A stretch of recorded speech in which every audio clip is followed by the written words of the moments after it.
भोपाल में कांग्रेस ने एसआईआर को लेकर प्रेस कॉन्फ्रेंस की, जिसमें कांग्रेस प्रदेश अध्यक्ष जीतू पटवारी, नेता प्रतिपक्ष उमंग सिंघार, पूर्व मुख्यमंत्री दिग्विजय सिंह और एसआईआर की समिति के अध्यक्ष सज्जन सिंह वर्मा मौजूद रहे।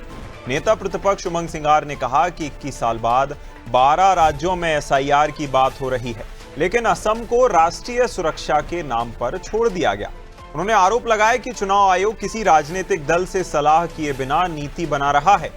जहां सिंघार ने कहा कि आदिवासी और प्रवासी मजदूरों के नाम एसआईआर के जरिए काटे जा रहे हैं।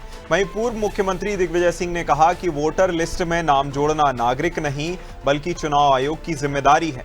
उन्होंने कहा कि नया एसआईआर नियम 2003 से अलग है, अब नागरिकता प्रमाण पत्र मांगा जा रहा है। वहीं कांग्रेस के आरोपों पर मंत्री विश्वास कैलाश सारंग ने पलटवार किया है।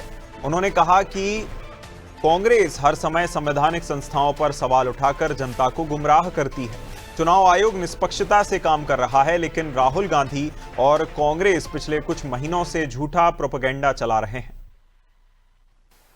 हर प्रदेश में एक ही खेल चल रहा है, लोकतंत्र को कैसे लूटो। तो चुनाव आयोग फेल हो चुका है।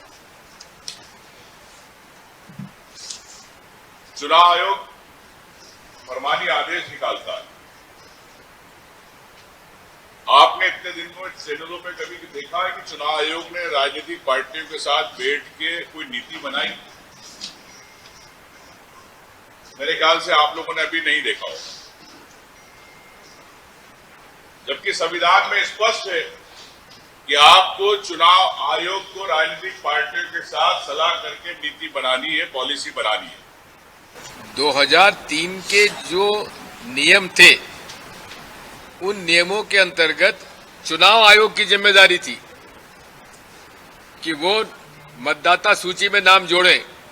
अब एसआईआर 2025 में जवाबदारी आपकी हो गई कि आप अपना नागरिकता का प्रमाण पत्र पेश करिए।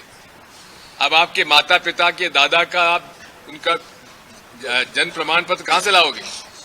तो ये पूरी तरीके से प्रभावित करने का ये प्रयास है। देखिए, कांग्रेस हर समय संवैधानिक संस्थाओं पर प्रश्न चिन्ह लगाकर जनता को गुमराह करती है। चुनाव में जीत और हार जनता के वोट से होती है, जनता के आपको समर्थन देने या समर्थन नहीं देने के कारण होती है। चुनाव आयोग तो निष्पक्षता के साथ काम कर रहा है।